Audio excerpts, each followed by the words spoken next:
وإذ يرفع إبراهيم القواعد من البيت وإسماعيل ربنا تقبل منا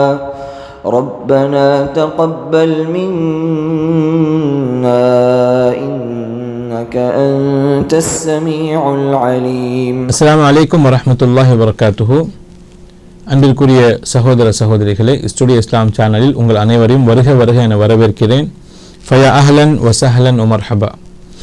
இந்த அமர்வில் சுவனத்தில் நமக்கான மாளிகை, நமக்கான ஒரு வீட்டை பெற்றுத்தரக்கூடிய ஒரு நல்ல அமலை குறித்து நாம் இப்போது பார்க்க இருக்கின்றோம். அல்லாஹ்வின் தூதர் ஸல்லல்லாஹு அலைஹி வஸல்லம் அவர்கள் கூறினார்கள், மன் பனா லில்லாஹி மஸ்ஜிதன் பனல்லாஹு லஹு பைத்தன் ஃபில் ஜன்னா.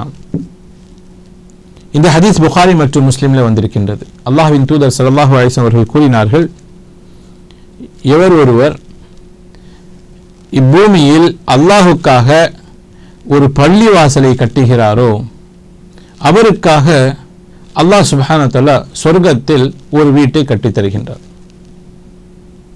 இந்த ஹதீஸ் புகாரி மற்றும் முஸ்லிமிலே பதிவு செய்யப்பட்டிருக்கின்றது. கணிதத்திற்குரியவர்களே,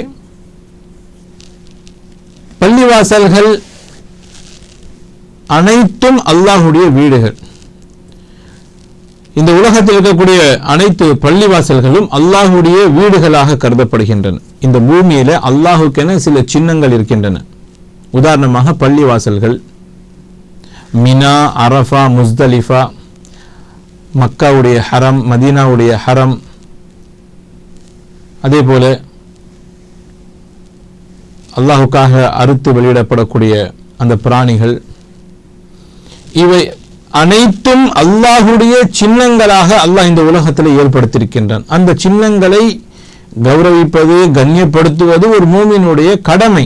அது தக்வாவுடைய வெளிப்பாடு என்று அல்லாஹ் சுப்ஹானஹு வ தஆலா சொல்லி காண்பிக்கிறான். அந்த அடிப்படையில் அல்லாஹ்வுக்காக அல்லாஹ்வுடைய வீட்டை இந்த பூமியில கட்டக்கூடியவனுக்கு அல்லாஹ் தரக்கூடிய பரிசு சொர்க்கத்தில் அவனுக்காக ஒரு வீட்டை அல்லாஹ் அவனுக்கு கட்டி கொடுக்கின்றான்.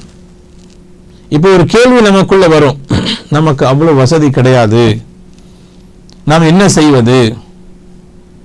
ஒரு பெரிய பள்ளிவாசல் கட்டணும்னா அதற்கு ஒரு 30-40 லட்சம் ரூபாய் தேவைப்படும். நம்மிடத்தில் அவ்வளவு பணம் கிடையாது.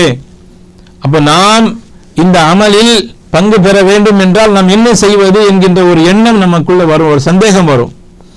அதற்கு பதிலளிக்கும் விதமாக அல்லாஹ்வுடைய தூதர் ஸல்லல்லாஹு அலைஹி வஸல்லம் அவர்கள் இன்னொரு ஹதீஸில் சொல்கிறார்கள், மன் பனா லில்லாஹி மஸ்ஜிதன் வலவு கமிஃஹஸி கிதாத்தின்.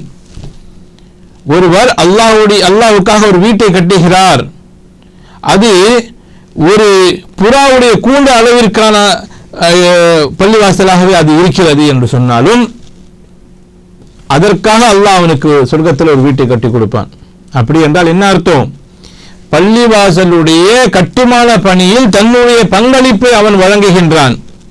ஒரு சிமெண்ட் மூட்டை நான் வாங்கி கொடுக்கிறேன், ஒரு 100 செங்கல் நான் வாங்கி கொடுக்கிறேன், அல்லது ஒரு 10 செங்கல் நான் வாங்கி கொடுக்கிறேன், மணல் கொடுக்கிறது என்னுடைய பொறுப்பு, பள்ளிவாசலுக்கு ஃபேன் நான் வாங்கி கொடுக்கிறேன். இப்படி பள்ளிவாசலுடைய கட்டுமான பணிக்கு தேவைப்படக்கூடிய அந்த பொருட்களை ஒருவர் ஏதேனும் ஒரு பொருளையாவது வாங்கி கொடுத்தாலும் அவனுக்கும் அல்லாஹ் சுப்ஹானஹு வ தஆலா சொர்க்கத்தில் ஒரு வீட்டை கட்டி தருவதாக அவனுக்கு வாக்குறுதி தருகின்றான். இது அல்லாஹுடைய மிகப்பெரிய ஒரு அருட்கொடை, அல்லாஹுடைய மிகப்பெரிய ஒரு அருள்.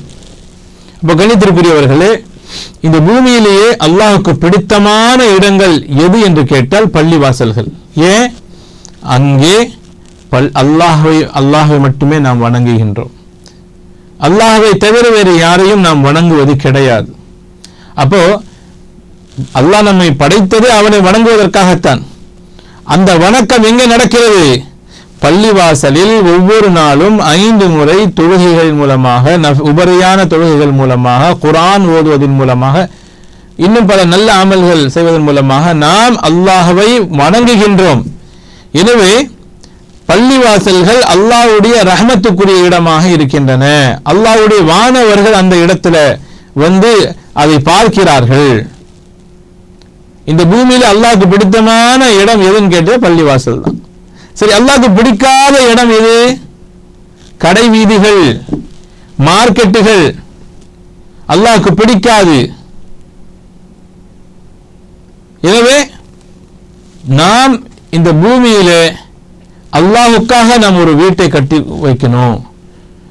வெறும் பள்ளிவாசலை கட்டிவிட்டால் மட்டும் போதாது, மாறாக அங்கே ஒரு மஹல்லாவை நாம் ஏற்படுத்தணும். அங்கே இருக்கக்கூடிய மக்களை பள்ளிவாசலுக்கு அழைக்கணும். பள்ளிவாசல் என்பது ஒரு சமூகத்துடைய சீர்திருத்தத்திற்கான ஒரு மையமாக செயல்பட வேண்டும்.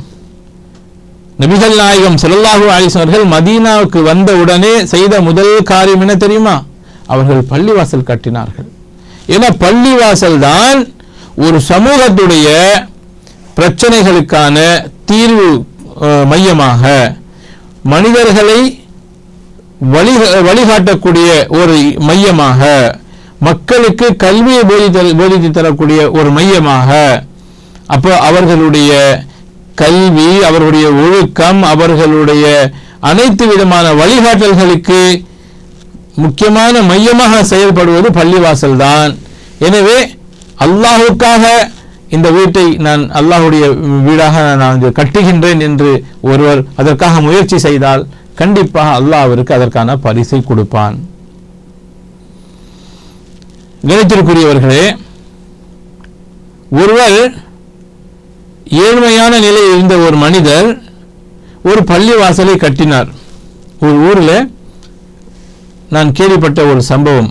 ஒரு ஏழ்மையான ஒரு மனிதர், ஏழ்மையான நிலையில் இருக்கக்கூடிய ஒரு ஏழை மனிதர், அவர் என்ன செய்யறாரு? ஒரு நல்ல பெரிய பள்ளிவாசலை கட்டுறார். அப்ப மக்களுக்கெல்லாம் மிகப்பெரிய ஆச்சரியம். உங்களுக்கு பணம் எப்படி வந்தது? பள்ளிவாசலை கட்டுவதற்காக உங்களிடம் பணம் எப்படி வந்தது என்று கேட்டார்கள். அப்ப அந்த மனிதர் சொன்னார், நான் சின்ன வயசுல ஒரு நியத்து வச்சேன், நான் ஒரு பள்ளிவாசல் கட்டணும் அப்படிங்கிறதுக்காக. அப்ப என்னிடத்துல காசு இருக்கும், அப்போ நான் ஏதேனும் நான் ஆசைப்பட்டு நான் வாங்கலாம் என்று சொல்லி நான் போவேன்.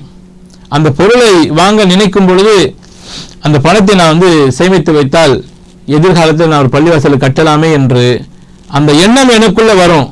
நான் ஆசைப்பட்டு சாப்பிடணும் என்று நினைத்த அந்த பொருளை நான் சாப்பிடாமல் அந்த பணத்தை அப்படியே கொண்டு போய் உண்டியலில் போட்டுருவேன். இப்படி பல ஆண்டுகள் நான் சேகரித்து வைத்திருந்த அந்த பணத்தை தான் இப்போது நான் பள்ளிவாசலாக கட்டியிருக்கின்றேன் என்று சொன்னார். அப்போ இந்த மாதிரியான ஒரு எண்ணம் நமக்கும் வர வேண்டும். காரணம், இது ஒரு சதகா ஜாரியா. சதகா ஜாரியானா என்ன? நிரந்தரமான நன்மையை பெற்று தரக்கூடிய ஒரு விஷயம்.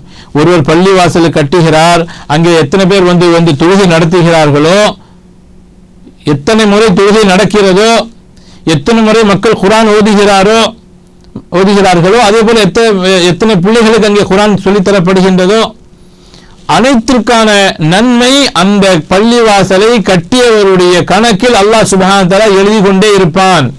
அவர் இறந்து விட்டாலும் அந்த நன்மை தொடரும். அல்லாஹ் அக்பர். இதுதான் இந்த மார்க்கத்துடைய ஒரு தனி சிறப்பம்சம். ஆகையால் நாம் அல்லாஹுக்காக பள்ளிவாசலை கட்ட வேண்டும். எங்கெல்லாம் தேவை இருக்கின்றதோ அங்கெல்லாம் நாம் சென்று அந்த பள்ளிவாசலை கட்டுவதற்காக முன்வர வேண்டும். குறிப்பாக ஒவ்வொரு மஹல்லாவிலும் முஸ்லிம் சமூகம் எங்கெல்லாம் வாழ்கிறார்களோ அங்கெல்லாம் பள்ளிவாசல்கள் கட்டப்பட வேண்டும். பிறகு அங்கே உள்ள மக்களுக்கு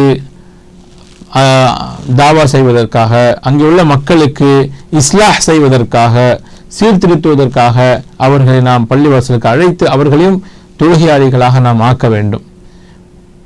இன்றைக்கு இருக்கக்கூடிய பெரிய பிரச்சனை என்னவென்றால், நிறைய பள்ளிவாசல் கட்டப்படுகின்றன, ஆனால் பள்ளிவாசல்களுக்கு தொழுவதற்கு ஆள் வருவதில்லை.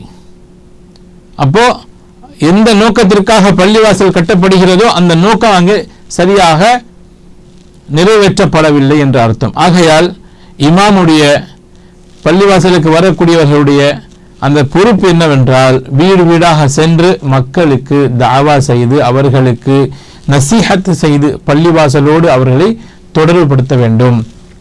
அப்பேற்பட்ட ஒரு நல் மக்களாக நாங்களும் இருக்க வேண்டும். அதற்குரிய தௌஃபீக் அல்லாஹ் சுப்ஹானஹு வ தஆலா உங்களுக்கும் எனக்கும் தந்தல் புரிவானாக. ஆமீன். வாஹிரு தாவானா அனில் ஹம்துலில்லாஹி ரப்பில் ஆலமீன். வஸ்ஸலாமு அலைக்கும் வரஹ்மத்துல்லாஹி வபரகாத்துஹு.